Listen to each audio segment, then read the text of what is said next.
മാത്രമല്ല പ്രവാചകന്മാരുടെ പാതകളെ പിൻപറ്റുന്ന സമുദായമേ, നിങ്ങൾക്ക് പ്രവാചകന്മാരുടെ സ്നേഹമുണ്ടോ? പ്രവാചകന്മാരുടെ സുന്നത്തിൽപ്പെട്ട കാര്യമാണ് 4 കാര്യങ്ങൾ. അർബഉം മിൻ സുനനിൽ മുർസലീൻ.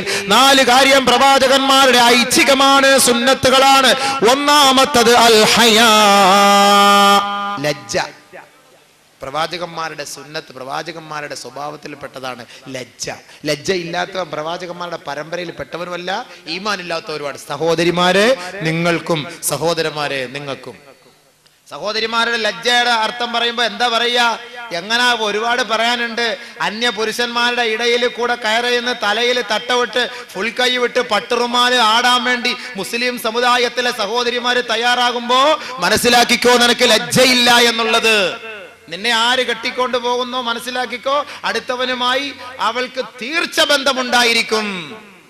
ഇത്രയും പുരുഷന്മാരുടെ മുന്നിൽ ഇരുന്ന് പാടാനും കൊഞ്ചാനും കൈയടിക്കാനും ഒക്കെ തയ്യാറാകുമ്പോൾ അവൻ മനസ്സിലാക്കിക്കോ, അവൾക്ക് ലജ്ജയില്ലാത്തവളാണ്. അൽ ഹയാഉ ശുഅബത്തും മിനൽ ഈമാൻ. ലജ്ജ ഈമാന്റെ ഭാഗമാണ്. ലജ്ജ ഈമാന്റെ ഭാഗമാണ്. ഈമാനുള്ള ഒരു പെണ്ണിനെ അപേക്ഷിച്ചിടത്തോളം അന്യ ഒരു പുരുഷന്റെ മുഖത്തേക്കും തുറിച്ചു നോക്കാൻ കഴിയില്ല. അന്യ ഒരാളെ നോക്കാൻ കഴിയില്ല, അന്യരുമായി കൊഞ്ചാൻ കഴിയില്ല. അന്യ സമുദായവുമായിട്ട് ഇഴുകി ചേർന്നുകൊണ്ട് നൃത്തം ചവിട്ടാനോ പാട്ട് പാടാനോ ജീൻസും ഹാഫ് ഷർട്ടും ഇട്ടുകൊണ്ട് സമുദായത്തിന്റെ മുന്നിൽ അവരെ ത്രസിപ്പിക്കുന്ന തരത്തിൽ പാട്ട് പാടി ആലപിച്ചുകൊണ്ട് കയ്യടി നേടാൻ ഹയാ ഉള്ള ലജ്ജയുള്ള പെണ്ണിന് കഴിയില്ല. മനസ്സിലാക്കിക്കോ. അങ്ങനെ സംഭവിച്ചാൽ ഈമാനില്ലാത്തതിന്റെ കുറവാണ്. ഈമാനുള്ള ഒരു പെണ്ണും ഇങ്ങനെ ജനങ്ങളെ ത്രസിപ്പിക്കാൻ വേണ്ടി ആട്ടവും ചാട്ടത്തിനും നൃത്തത്തിനും വേണ്ടി പോവുകയില്ല. അതുകൊണ്ട് മനസ്സിലായിക്കോ, പ്രവാചകന്മാരുടെ സ്വഭാവത്തിൽപ്പെട്ട കാര്യമാണ്. പ്രവാചകന്മാരുടെ അനുയായികളാണെങ്കിൽ, പ്രവാചകന്മാരുടെ പാരമ്പര്യത്തിന്റെ ഉടമകളാണ് മുസ്ലിം സമുദായമെങ്കിൽ മനസ്സിലാക്കിക്കോ, ഹയാ നിങ്ങൾക്ക് നിർബന്ധമായ കാര്യമാണ്. ഹയാ നിർബന്ധമായ കാര്യമാണ്. ഇവിടെ ഒരു കാര്യം ഞാൻ മനസ്സിലാക്കി തരുന്നു. പ്രവാചകന്റെ വാക്ക് കേട്ടോളി. പരിശുദ്ധ ഖുർആനും ഹദീസും ജീവിച്ച് മനസ്സിലാക്കി ജീവിക്കുന്ന സമുദായമേ, നാളെ അള്ളാഹുവിന്റെ കോടതിയുടെ മുന്നിൽ പടച്ചവന്റെ പരിശുദ്ധമായ മുഖം കണ്ടുകൊണ്ട് സന്തോഷിച്ച് സ്വർഗത്തിലേക്ക് കടക്കണമെന്ന ആഗ്രഹം നമുക്കുണ്ട് എങ്കിൽ ബഹുമാനപ്പെട്ട പ്രവാചകൻ നമ്മളെ പഠിപ്പിച്ചു തന്ന വാക്കാണ്, അന്യ സ്ത്രീകളുമായി അന്യ പുരുഷനുമായി ചെങ്ങാത്തം നമുക്ക് വേണ്ട. ഏതെങ്കിലും ഒരു ചെറുപ്പക്കാരൻ അന്യ പെണ്ണുമായി ചേർന്ന് മുട്ടിയുരുമി യാത്ര ചെയ്യുകയോ സഞ്ചരിക്കുകയോ കൊഞ്ചുകയോ ഒക്കെ ചെയ്താൽ നബി സല്ലല്ലാഹു അലൈഹി വസല്ലം തങ്ങൾ അവരെ കുറിച്ച് പറഞ്ഞ എന്താ? ലാ യുതഅന ഫീ റഅസി അഹദികും. നിന്റെ തലയിൽ ഒരു ഇരുമ്പ് കമ്പി കുത്തിയിറക്കിക്കോ. നിന്റെ തലയിൽ ഒരു ഇരുമ്പ് കമ്പി അവന്റെ തലയിൽ കുത്തിയിറക്കട്ടെ. അത് തന്നെയാണ് ശ്രേഷ്ഠം. ഖൈറുൽ ലഹു മിൻ അയ്യമസ്സ ഇംറാതൻ. മറ്റൊരു പെണ്ണിനെ അവൻ തൊടുന്നതിനേക്കാൾ ലാ യഹില്ലു ലഹു, അവൻ അനുവദിക്കപ്പെടാത്ത അവന്റെ ഭാര്യയോ അവന്റെ പെങ്ങളോ അവന്റെ മാതാവോ അല്ലാതെ അന്യ പെണ്ണിനെ ഒരുവൻ മുട്ടിയുരുമി യാത്ര ചെയ്യുകയും അന്യ പെണ്ണുമായി ചങ്ങാത്തം സ്ഥാപിക്കുകയും ചെയ്യുന്നത് നീ കണ്ടാൽ മനസ്സിലാക്കിക്കോ, അതിനേക്കാൾ നല്ല കാര്യം അവന്റെ തലയിൽ ഒരു ഇരുമ്പ് വാര കുത്തിയിറക്കലാണ്. ഇല്ലെങ്കിൽ നാളെ അള്ളാഹു അത് ചെയ്യും. പല്ല കൂസിലുണ്ടോ? ബസ് യാത്ര ചെയ്ത് പോകുമ്പോ, പള്ളിക്കൂടത്തിൽ പോകുമ്പോ, ബസ്സിന്റെ സീറ്റിലിരിക്കുമ്പോൾ, സാറ് അധ്യാപകൻ ക്ലാസ് റൂമിൽ നിന്ന് പുറത്തോട്ടിറങ്ങി പോകുമ്പോൾ, 10 മണിക്ക് ക്ലാസ് തുടങ്ങിയാൽ 8:15 ക്ലാസ്സിനകത്ത് എല്ലാവരും ഹാജരാവും. എന്തിനായി ഹാജര് നേരത്തെ വരുന്നത്? എന്തിനാ വരുന്നത്? പിയൂണിന്റെ അടുത്ത് ചോദിച്ചാൽ മതി. പിയൂണിനെ ഭീഷണിപ്പെടുത്തി മര്യാദയ്ക്ക് തുറന്നു തന്നോ, ഇല്ലെങ്കിൽ ജോലിയില്ലാന്ന്. നേരത്തെ വരികയാണ് ഇവിടെ. എന്നാൽ നേരത്തെ എഴുന്നേറ്റ് പോയി പഠിക്കുക, അതൊന്നുമല്ല. ഇവിടെ ലക്ഷ്യം വേറെ. അറിയാൻ നേരിട്ട് ഇവനി തന്നെ പല പിയൂണുകളും വന്ന് നമ്മുടെ അടുത്ത് പറയുന്ന വാക്കുകളാണ്. ബഹുമാനമുള്ള സഹോദരൻ, എന്താ അള്ളാഹ് എവിടെയാ സ്വർഗം കൊടുത്തോ? ഇവർക്ക് ഊർലിങ്ങളെ എവിടെയാ കൊടുത്തു കഴിഞ്ഞു? ഇനി അവിടെ ഇല്ലാത്തത് കൊണ്ടായിരിക്കും എവിടെയാ കൊടുത്തത്. അതുകൊണ്ട് അങ്ങനെ നിങ്ങൾ സ്പർശിക്കാൻ നിൽക്കണ്ട, അങ്ങനെ പോകാൻ നിൽക്കണ്ട. അങ്ങനെ ചെയ്താൽ അതിനേക്കാൾ ശ്രേഷ്ഠം ഒരു കമ്പിപ്പാര തലയിൽ ഇടിച്ചിറക്കിക്കോ. വീണ്ടും റസൂലുള്ള പറയാണ്, ഇയ്യാക വൽ ഖൽവത ബിന്നിസാ. സ്ത്രീകളുമായി ഒറ്റയ്ക്കിരിക്കൽ നീ സൂക്ഷിച്ചോ, ഒറ്റയ്ക്കുള്ള ചങ്ങാത്തം നീ സൂക്ഷിച്ചോ. ലഅൻ യസ്ഹമ റജുലുൻ ബിംറാത്തിൻ ഖൈറുൽ ലഹു മിൻ അൻ യസ്ഹമ ഖിൻസീറൻ മുതലത്തിഖൻ ബിതീനിൻ ഔ ഹംഅത്തിൻ. നബി സല്ലല്ലാഹു അലൈഹി വസല്ലം തങ്ങൾ പറയുകയാണ്, നിങ്ങൾ ഒരു സ്ത്രീയുമായി അന്യ പെണ്ണുമായി ഒറ്റയ്ക്കിരിക്കുന്നത് സൂക്ഷിച്ചോ ഇല്ലാ വദഖല ബൈനഹുമ ശൈത്താൻ. ഒരു പെണ്ണും ഒരാണും അന്യ പെണ്ണും ഒരു അന്യ പുരുഷനും ഒരു അന്യ സ്ത്രീയും ഒറ്റയ്ക്കിരിക്കുമ്പോ ഇല്ലാ വദഖല ബൈനഹുമ ശൈത്താൻ, തീർച്ച അവർക്കിടയിലേക്ക് പിശാച് കടന്നു വരും. പിന്നെ പിശാച് കടന്നു വന്നാൽ പിന്നെ പറയേണ്ട കാര്യമൊന്നുമില്ലല്ലോ. പിന്നെ അവിടെ തൊടണമെന്ന് തോന്നും, ഇവിടെ തൊടണമെന്ന് തോന്നും, ഉന്തണമെന്ന് തോന്നും, തള്ളണമെന്ന് തോന്നും, ഞോണ്ടണമെന്ന് തോന്നും, തോണ്ടണമെന്ന് തോന്നും, ഒക്കെ തോന്നിപ്പിക്കും. അത് മൂപ്പിലാന്റെ സ്വഭാവമാണ്. അത് പണ്ടേ അതിനുള്ള ഇജാസത്ത് അവിടെ നിന്ന് വാങ്ങിക്കൊണ്ടാണ് ഇങ്ങോട്ട് വന്നത്.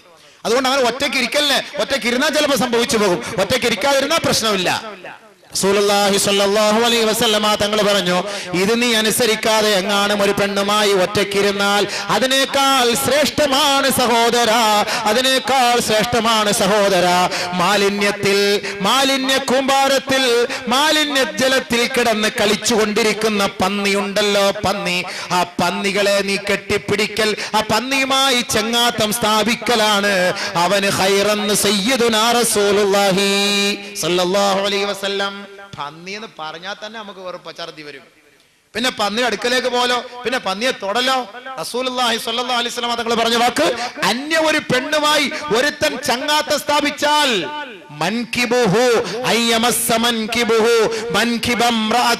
ഒരു പെണ്ണിന്റെ തോളും ഇവന്റെ തോളും കൂടെ ചേർത്ത് വെച്ച് അവൻ നടക്കുകയോ സഞ്ചരിക്കുകയോ ചങ്ങാത്തം പറയുകയോ ചെയ്താൽ ഖൈറുൽ ലഹു മിൻ അയ്യസ്ഹമ ഖിൻസീറൻ മുതലത്തിഖം ബിതീൻ.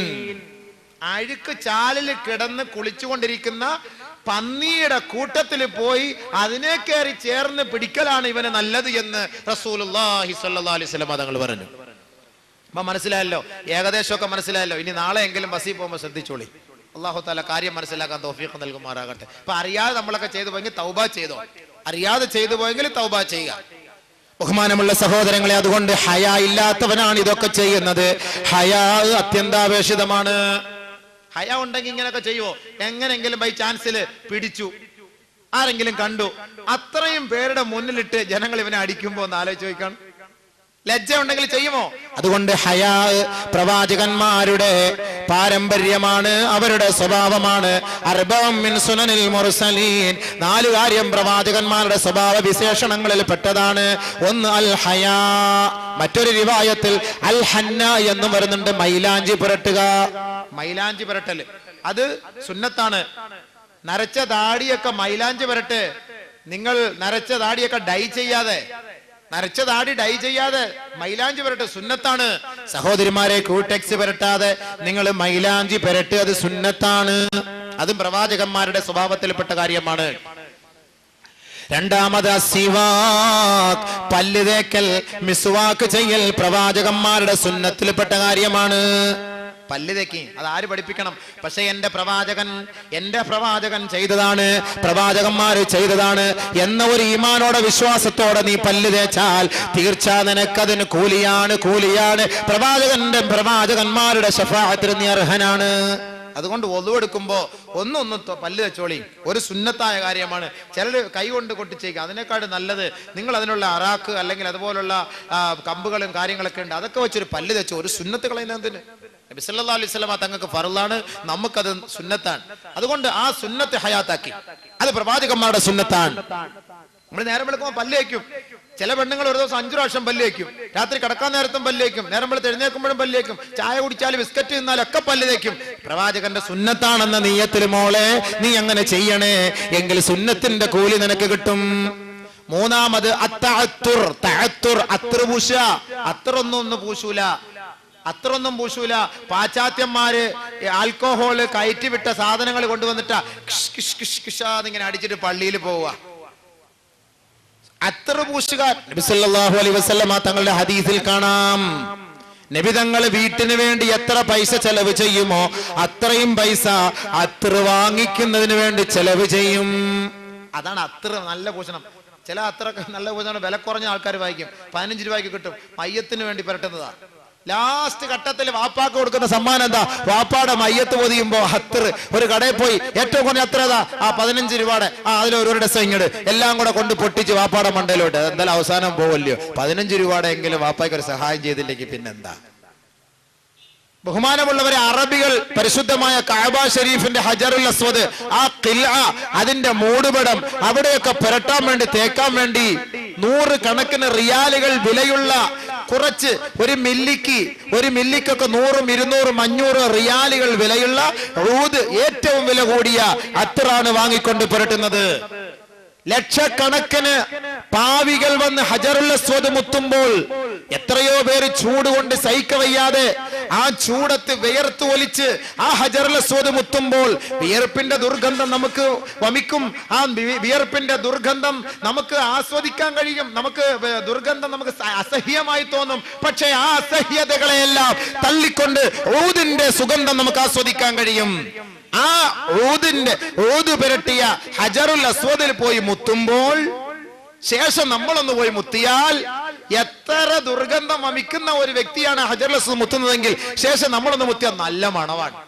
അത്രയ്ക്കും വിലപിടിപ്പുള്ള കൂടിയ ഊദിന്റെ അത്തറുകളാണ് ഈ ഹജറുൽ അസ്വദിൽ, ഹജറുൽ അസ്വദിലും ഖിൽആയിലും അവിടുത്തെ പരിശുദ്ധമായ ആ സ്ഥലങ്ങളിലും ഭിത്തികളിലും എല്ലാം അറബികള് മുൽത്തസിമില് കഅബയുടെ വാതിലിലൊക്കെ അറബികൾ കൊണ്ട് വാരി വാരി തേക്കുന്നത്. അവരോട് പിശിക്കാറില്ല.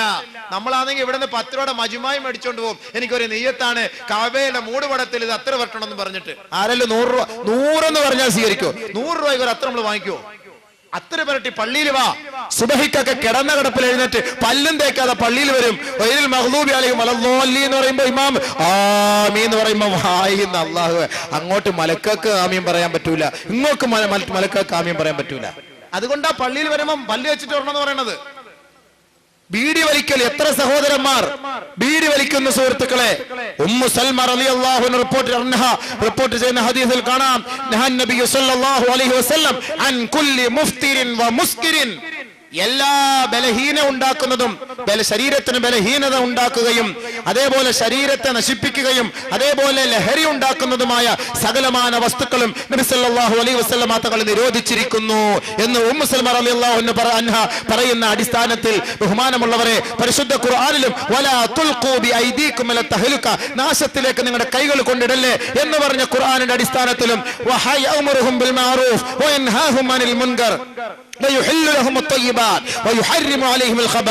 നല്ലത് അല്ലാഹു അനുവദിച്ചു, മോശപ്പെട്ടത് അല്ലാഹു വിലക്കി എന്ന പരിശുദ്ധ ഖുർആനിന്റെ ആയത്തിന്റെ അടിസ്ഥാനത്തിലും മുഫസ്സിരീങ്ങളും പണ്ഡിതന്മാരും പറയുന്നു, ബീഡി വലിക്കൽ തെറ്റാണ്.